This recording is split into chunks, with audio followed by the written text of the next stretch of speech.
Joining us now on the next is Student Senate Communications Director Isaac Bahney. Since the majority...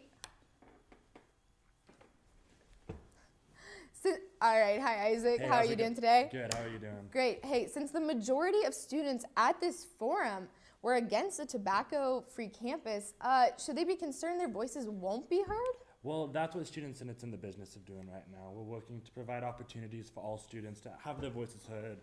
This is obviously a very important issue affecting students. Within the next week, we'll be releasing a survey that'll address a number of issues, but one of the big issues we want to gather input on is tobacco on campus. Right, and obviously with all this voice concern from students, how hard do you think it will be to make this a reality, a tobacco-free campus? Yeah, absolutely. So, I mean, the policy has been proposed. It is not a done deal yet. Right now, what Student Senate's focused on doing is gathering input, and then once we have that input gathered, we're going to work on advocating for the students. Like I said, this will have a big effect on students, whatever they decide. So we want to make sure that when the administration does make that final decision, they know where students stand on the issue. Fantastic, and also more news for Student Senate. The impeachment proceedings have been dropped against the top 3 executive members. So with that, how are you guys going to move forward on from this whole situation that happened? Absolutely. So back in November, Student Senate Exec released an 11-point action plan for things that we want to do to create a more inclusive Student Senate and a more inclusive university.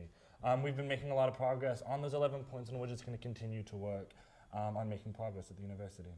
Awesome, and you have 1 semester left. What are you guys going to do to close it out? What's the major points you guys want to touch and really work on? Absolutely. So we have a couple things coming up. Next Wednesday is going to be Higher Education Day. So Government Relations Director Stefan Alcorn will be taking a group up to Topeka. They'll be advocating for the Lifeline 911 legislation, as well as more higher education funding.